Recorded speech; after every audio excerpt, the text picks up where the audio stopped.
Welcome to the new season of MesoTV. MesoTV is a program of the Mesothelioma Applied Research Foundation and is made possible thanks to the generous support of our sponsors. To learn more about our sponsors, please watch the following message. My name is Kelly Batley. My name is Clay Thompson. My name is Neil Mowney. We are MRHFM, a national firm with 70 attorneys and 11 offices across the U.S. At MRHFM, we exclusively help mesothelioma patients and their families. It's all we do. This is why we are proud to sponsor the Mesothelioma Applied Research Foundation and its work to fund mesothelioma research and provide support services and education for patients and their families. Hi, my name's Joe Bellick, and I'm the founding partner of the law offices of Bellick & Fox. We support the mesothelioma community by providing first-quality legal representation to mesothelioma patients and their families. During these troubling times, we're proud to support the Mesothelioma Applied Research Foundation so they can continue the work that they do every day on behalf of mesothelioma patients and their families.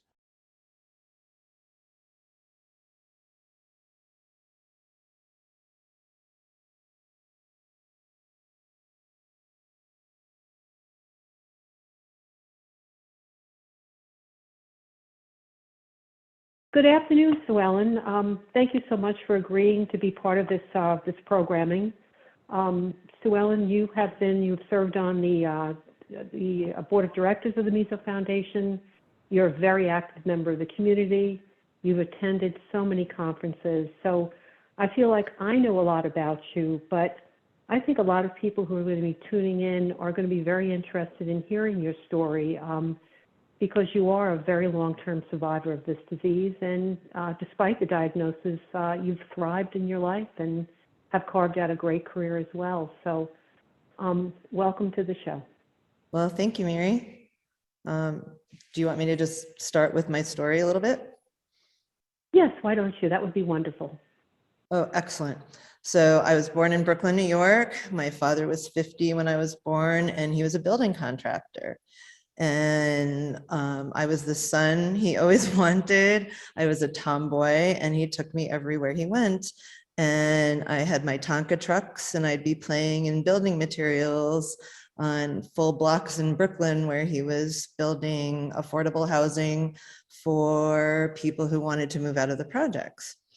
And sadly, he died when I was 7 of a massive heart attack. He was also involved in politics, trying to make the city a better place, and he actually died in Gracie Mansion.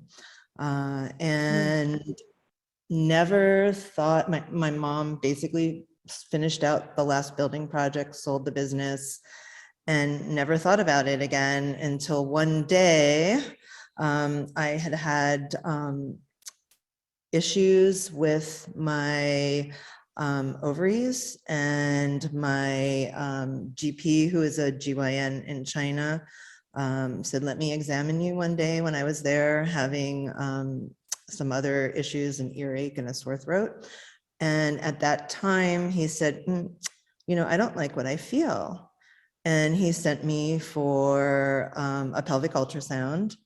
And when I went for the pelvic ultrasound, the technologist said, I think he's a little nuts. And I said, he's had great intuition all the time. I'm going to go back and follow up with him. And he said, his name was Dr. Lai, L-A-I. And he said, my hands don't lie. And he said, I'm going to follow you until we figure out what's wrong. And he started having me come in every few months, and he would run a battery of tests. And one of them was a CA-125, because there was quite a bit of cancer in the family. My sister had been diagnosed with breast cancer prior to that. And over time, my CA-125 kept elevating. It started off at high normal and just kept going up. And the statistician and my husband and me said, this is not a normal trajectory. If it was noise, it should be going up and down, but there's definitely something going on. So I called my colleague at the Arizona Cancer Center, Dave Alberts, who I had worked with when we were at the University of Arizona, and he connected me with the best GYN oncologist on the West Coast, who happened to be at USC Norris Cancer Center, Dr. Paul Morrow, and I went to see him, and he said, don't worry. He said, I've seen CA125s way high with no cancer and way low with cancer, so we'll just follow you. Did a bunch of scans, nothing was evident, and he said, we'll just follow you every 3 to 6 months. And finally, Suellen, let me stop you. So how many years ago was this, and how old were you at the time? Okay, so the first episode started in 1998, and I was 42. Mhm. And by the time I got to see Dr. Morrow, it was 2000. And then we did CT scans, MRIs, ultrasounds. Nothing was showing up, but by that time, my CA125 was about 150. And I had a CT scan in January of 2001, and it showed an ovarian cyst. And he said, okay, and a little bit of ascites, not much. And he said, you know what? He said, this could be what was causing you the problem. Let's go in and we'll clean that out. If it's a problem, I'll do a complete hysterectomy and we'll follow up. He said, but it just looks like an ovarian cyst, and if everything's fine, we'll just take out the ovary. So that February, I go in for the laparoscopic procedure, and unbeknownst to me, while I was under, he came out white as a ghost to my husband and son who were waiting in the old days when you could wait in the hospital for a loved one before COVID.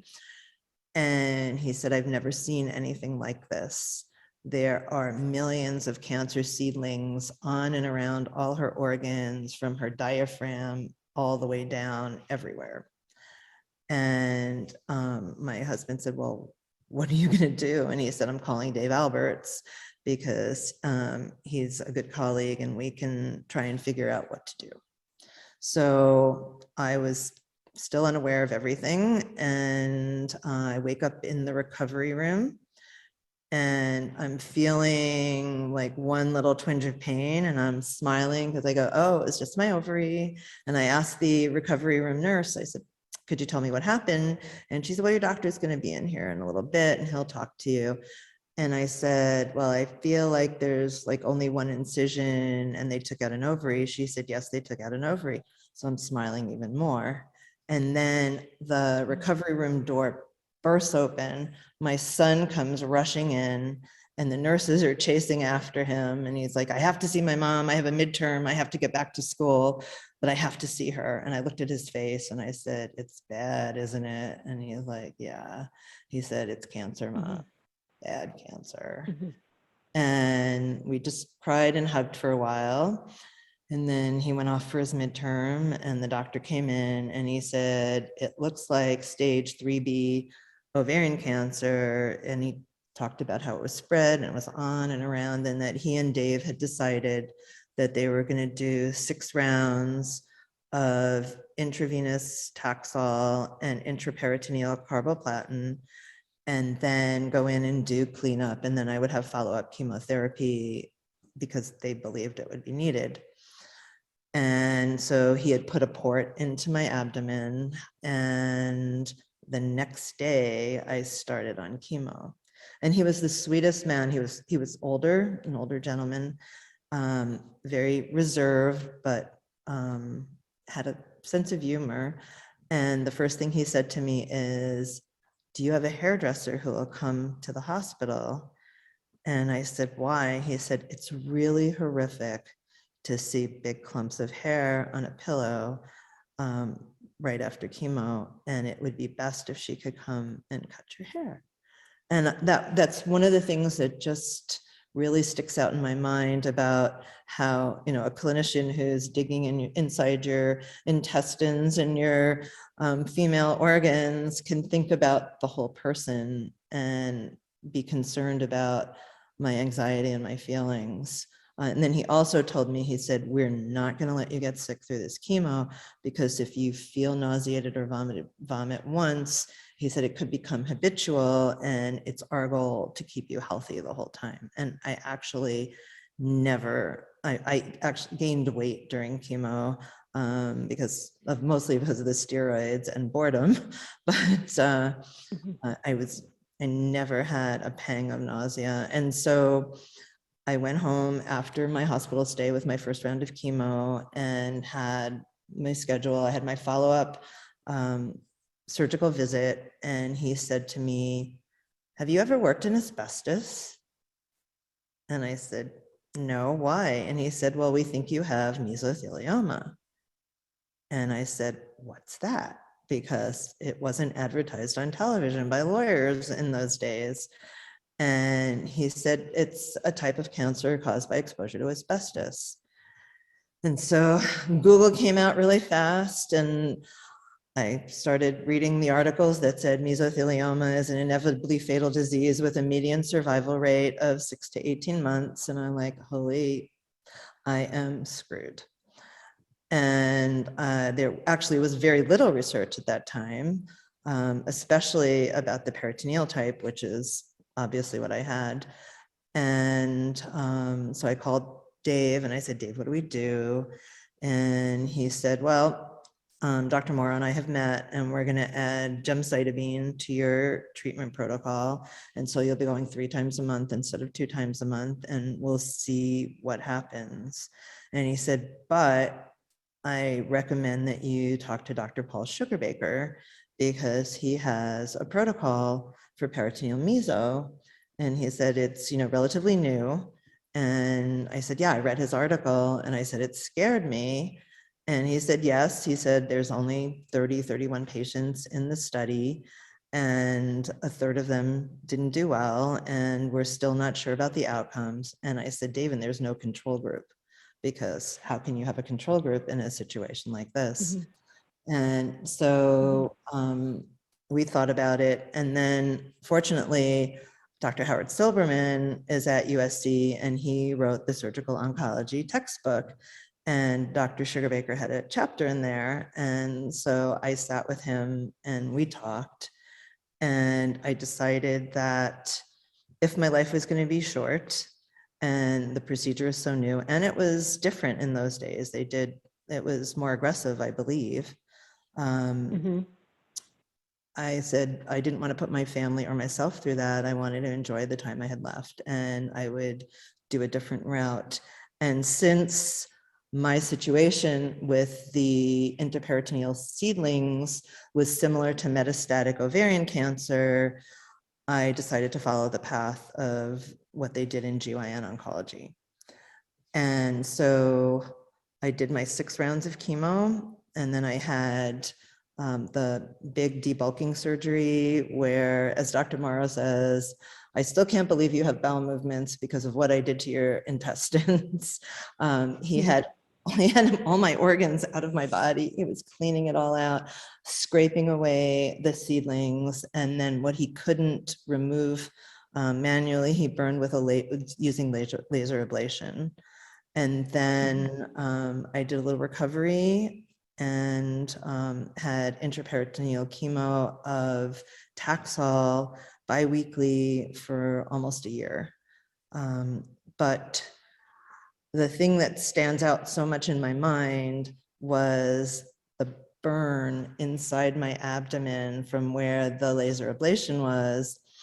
And every time I visit someone in that hospital and I see how far the elevator was from the room that I was in, my husband said he could hear me going, "Ow," as he got off the elevator. And I just had 2 elbow surgeries and haven't taken a Tylenol since. And I told the doctors, "Don't worry about pain meds." And they go, "Why?" I said, "Well, if you've had the surgeries that I've had before, this is just nothing." And so basically I did that. But in September of 2001, I was reading, and I can't remember its Time or Newsweek because my brain is a little chemo fogged. Gleevec, there was a picture of a little yellow pill on the cover of the magazine, and it said, "This will change the way cancer is treated." Gleevec is an anti-angiogenesis pill or medicine that targets proteins in cancer tumors. And it was developed for chronic myeloid leukemia, But one of the things that Dave Alberts had done was he sent my tumor tissues for testing because his job at the Arizona Cancer Center was to bring personalized medicine to the center. And he said, you're going to be my test case. And so when the results came back, there were 3 proteins growing out of control, and one of them happened to be the one that Gleevec targeted. And so he said, I'm on the board of Novartis. We'll get this approved for off license, and you can just start taking it. And I've been taking Gleevec ever since September of 2001. And still take it today, even though Dave's not sure I still need it, but it's sort of, it doesn't do much harm. And it's sort of like my port. After my intraperitoneal chemotherapy, they wanted to remove the port in my abdomen. And I said, nope, that's my good luck charm. As long as it's in there, I'm not going to ever need it again. And so far, so good. And that's Okay. kind of So just to recap then, so you began with symptoms, and by, physical exam, your doctor felt that there was something abnormal. You never had anything that showed up on CT scan. right. Well, I And the actually, only clue you had, okay, please. oh, sorry, I actually didn't have symptoms. I had excessive bleeding, but ladies my age kind of do that. And so that's why I asked my GP for a referral to a GYN, but he was the one who said, something just doesn't feel right. But retrospectively, when I used to sneeze, I would have to bring my knees up to my chest because sometimes I would get a pain in my abdomen. And if I climbed on an incline, like when I was hiking, I would feel a pain in my back, and I just ignored those. And that was quite a few years, and it was probably had something to do with what was going on inside of me. Okay, so 1998 then was when you first, medical attention first said there's something wrong. Right. Nothing on scans, elevated CA-125, exploratory surgery basically with the CA-125 rising, and that's when you were discovered. So we're talking about almost, what, It was 3 years. It was 3 years. How many? 23 years. So all this time, I know you've been on Gleevec, and, Gleevec, as you had said, targets some proteins. Rarely do patients with mesothelioma express this protein. So Right. I guess if we look at mesothelioma, you were fortunate that there was something unusual about your pathology, that you were able to have a targeted agent where probably the majority of patients today, there really aren't that many targets that we have, drugs for. Exactly. Now, so a lot of conversations I've been having lately, and I think you'd be the perfect person to ask about this. The questions I get is, Mary, they didn't find anything on CT scan initially. How do I get through these scans every 3 months? Is something going to show up? So for yourself, how do you, all these years later, how do you trust that you're well and things are okay? What do you do psychologically to prepare yourself? Well, that's an interesting question, because after my original treatment, they said, well, you'll come back for scans first every 3 months and every 6 months. And I said, but scans don't really tell you everything. I want a zipper put in so you can peek inside and tell me what's really going on. And they said, well, you just have to trust that, we'll do your CA-125, we'll do the scans, and mesothelioma doesn't always appear as little seedlings. Sometimes they're, solid tumors. So, we have to do our due diligence, and we're just gonna, follow how you feel, and look at the total person, the total picture. And at the same time, I started seeing a hematologist, and also Dave said to me, one of the things that happens with peritoneal mesothelioma can be bowel obstructions. And so it's probably good that you meet a bowel surgeon or a GI surgeon and get comfortable with him, because, that's a possibility. And so that was another thing that I did. And basically, I just had to trust that the medical science and my body would somehow put that picture back together again. But it took years and years and years for me to actually feel like I was living to die at that time, waiting for the time I was planning my funeral. I wouldn't make plans for 2 weeks ahead, much less 6 months ahead. And our family's funny story is Thanksgiving is my husband's favorite holiday.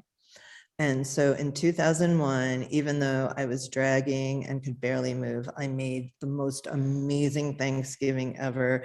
I normally just bake normal pies. I got all my culinary magazines out and I found the most ridiculous things with the most ingredients that were this tall and this wide, and did everything to the nth degree. And we had this amazing, because we always have between 20 and 50 people for Thanksgiving in a university community, people who don't have places to go, plus people who've been with us for years who started that way.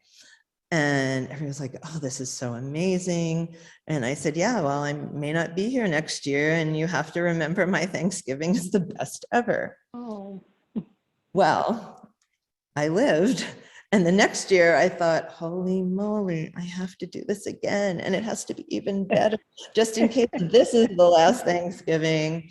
Well, after 4 of those, I decided they could just eat whatever I put on the table. And I was like, so now I'm much more relaxed about Thanksgiving, although I still try to do a theme. So, but it's things like that, get into your mind that never would have been in your mind. It's like, this could be the last time I see X, or this could be the last time I'm doing something. And I realized that I really wasn't living. And so now I'm dying to live instead of living to die. But it takes a lot. And part of what helped was at USC Norris Cancer Center, the first person who shows up into your room after you wake up with a terrible diagnosis is someone from the social work department. And it was a wonderful person who said, I know you may not think you need this, but you probably really do. And your family will too, because this is such a scary time in a person's life. And even though you're both professionals, I was a vice president of a medical university, so I was experienced with such issues, and I've worked in medical education my whole life. And we actually took advantage of the social services that they offered. We did individual and family counseling, and that helped a lot. And I highly recommend that. I help a lot of people who get a cancer diagnosis. When someone comes up to me at a conference that has nothing to do with meso or medicine, and they say, can we talk? I'm always, oh no, not another person with cancer. And I highly recommend that to families. I'm working with an 18-year-old girl now who's the daughter of one of my husband's students, and she was diagnosed with a type of lymphoma, and the whole family was all in a tizzy. And I said, UCLA has these services. Please take advantage of them. They will make a difference to you. So, another funny, I was going to tell you one, because one of the ways I get through this is through humor. When my mom had dementia, my son was studying comedy, and I would talk to his comedy teacher about how, we get through this whole problem using humor. So it's the same thing here. And I was at a conference, and a really close friend came up, and he's like, can we talk? Maybe this isn't a good time. It's a conference. And I go, no, of course we can talk. And I was waiting for him to tell me that he or someone in his family was diagnosed with cancer. And he said to me, well, my girlfriend and I, we broke up. And I was like, thank God. And he looks at me, he goes, but I'm so unhappy. Well, why are you jumping for joy? And I said, because you don't have cancer. And he had no idea what I meant. But when I told him, he was like, oh, now I understand. Crazy though. I mean, you become a cancer magnet when you carry a diagnosis like this. Well, and also when I would say also when you succeed or seem to succeed, because yeah. Yeah, so I mean, you're considered a long-term survivor in this disease. What do you feel about the terminology that we use sometimes, like warrior and survivor? Do you use those terms yourself for yourself? Do you personalize them, or do you prefer not having a tagline? Um, I'm kind of the person who doesn't take anything very personally. I have a very thick skin, but what I try to do is, because I am such a long-time survivor and having been in the medical field, it wasn't as scary for me because I understand what the doctors are saying. I have the ability to question medical professionals. I'm not afraid because I know, we're very similar. We're all people, we're humans. And, some people have that fear of, I can't ask my doctor a question, he'll think I don't trust him. But it's my body and I do that. And so what I try to do is be sort of a role model and someone who anyone can approach. So you can call me a patient, a victim, a survivor, a warrior. For me, it's, I'm all of those. And I kind of go with the flow. So when I'm talking to other fellow warriors, I kind of try to feel what they're feeling and go with the flow. But it's really important to me. Oh, I was wondering if you're comfortable, if you would discuss a little bit about you're attending some medical conferences and, some of the situations that have led to participating in some interesting research. Are you okay to discuss that? Because we didn't, good. Absolutely. I think this is just wonderful. Oh yeah, I'm an open book. Okay, so and also this really relates to my relationship with the foundation. So early on, I was approached by a lawyer named Chris Hahn, and he asked me, I think that's his name, is that correct? And yeah, I don't do well with names. I do know you're Mary. And he told me about a foundation and asked if I would want to participate. And at that time, I was really engaged in a whole lot of other things, plus trying to survive. And what the foundation seemed to be at that time didn't seem to be a fit for me. And at that time, I was the only mesothelioma patient that I knew of. I was being treated in a GYN oncology situation. And even at USC, they hadn't had any mesothelioma patients. And one time I did go to Sloan Kettering just to say, I got to see someone who's a mesothelioma person. And I realized that I was getting, the right care here and I didn't have to travel across the country. But then all of a sudden I got announcement of a foundation meeting and it was taking place in New York. And the program was very interesting because it had medical aspects of it, it had legal aspects, and it also had interpersonal aspects with other patients. And I went to that first conference and I realized, I looked around the room and it was like, wow, people who look like me have this, and people who look like my family have relatives with this, and there are people who have much worse situations and people who are similar to me, and I can learn a lot. And I was drawn in and I became a member and I started attending conferences regularly. And in those days, we didn't use the internet much among our, participants, the patients, the warriors, the survivors, they're bereaved and their caregivers.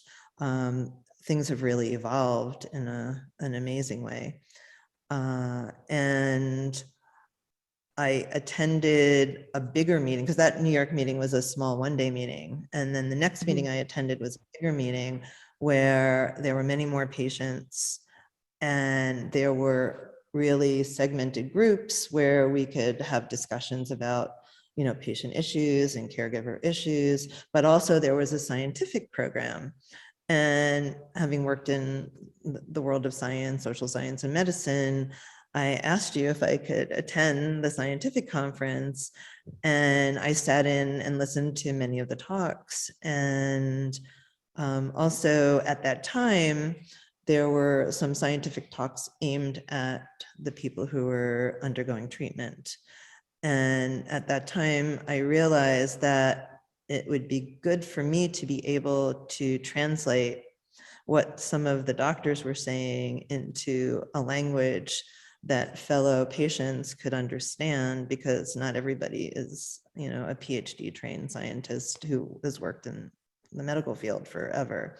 And there's only, a handful of people who work in the foundation and a lot of patients. And when we're at the conference, people would say to me, well, what does that mean? And so keeping up with the science, even on the side that wasn't related to my own treatment, but other things, was important to me. And through that, I learned about some of the scientific studies that were going on. And actually before that, when they did my genetic testing after my initial surgery, which I forgot to mention, I was diagnosed as a BRCA2 weird variant.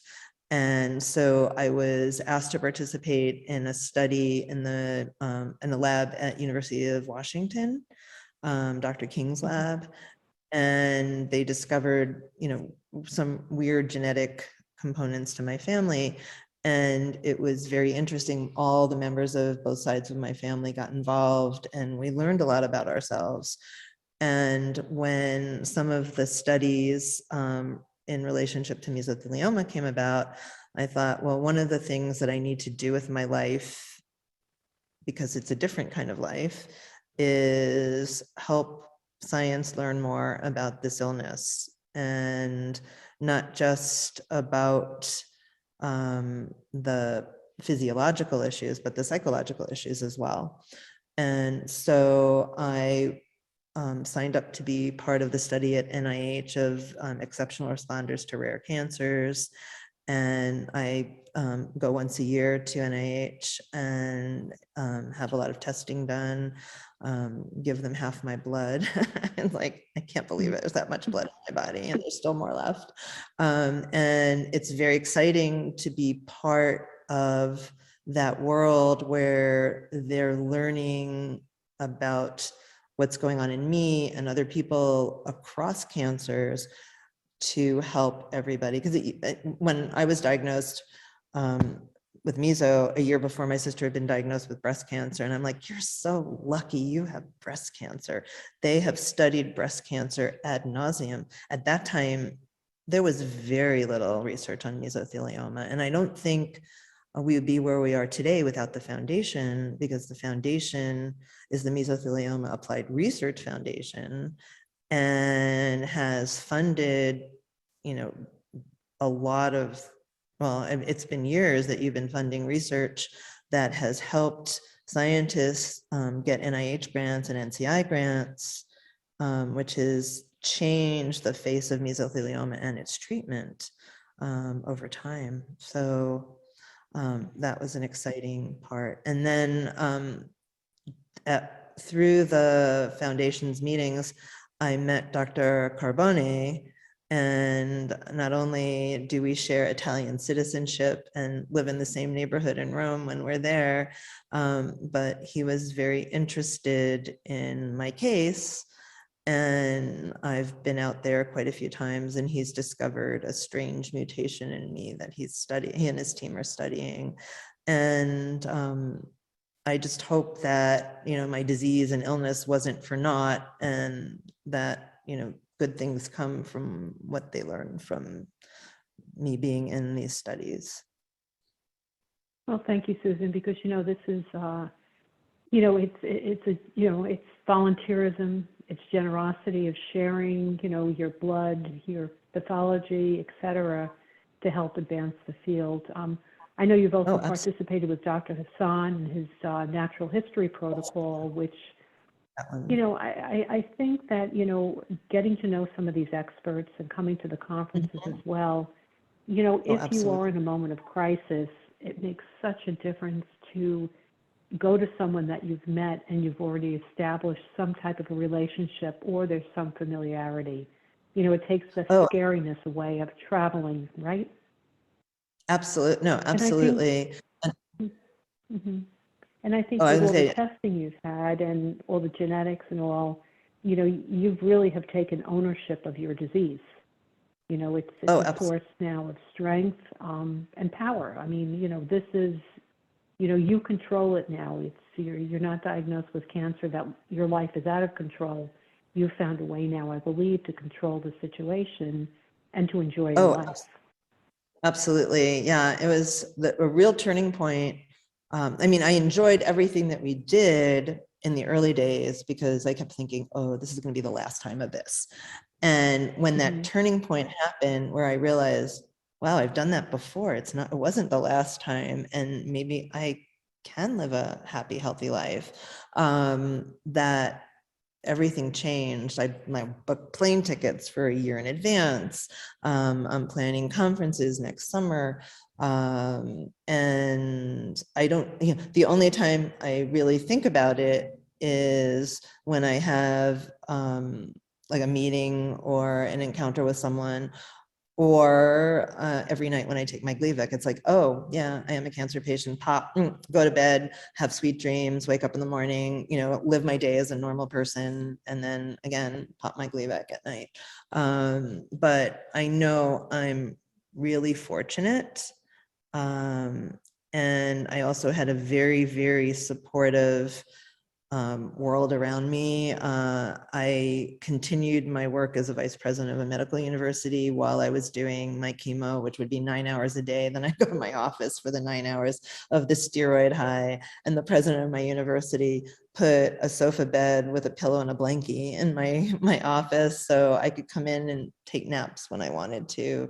I would come home and someone from the university would have sent dinner, and that happened quite frequently.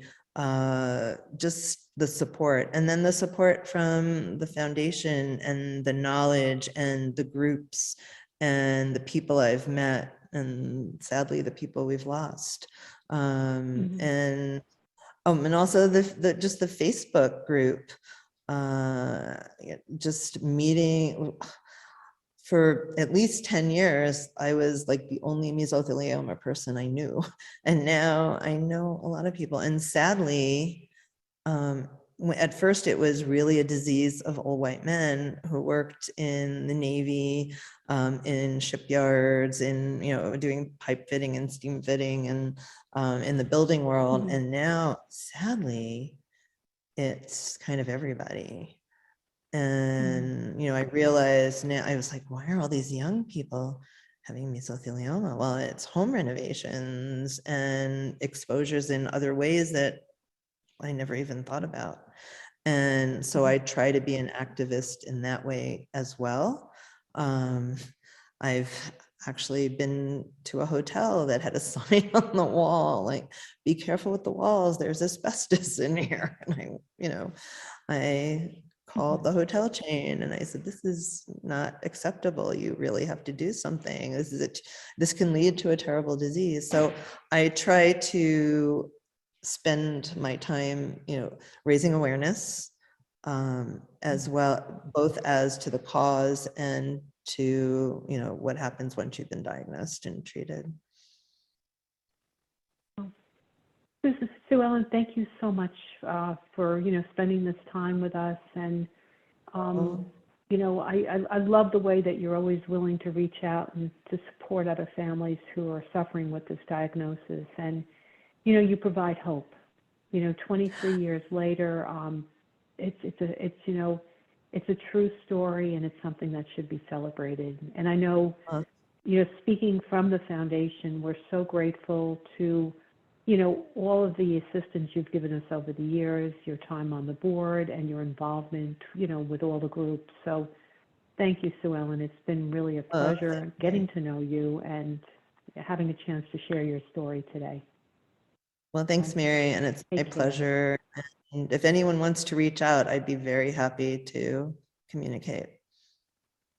Thank you. I appreciate that. Have a good day, and thank you. Bye, You Mary. too. Bye.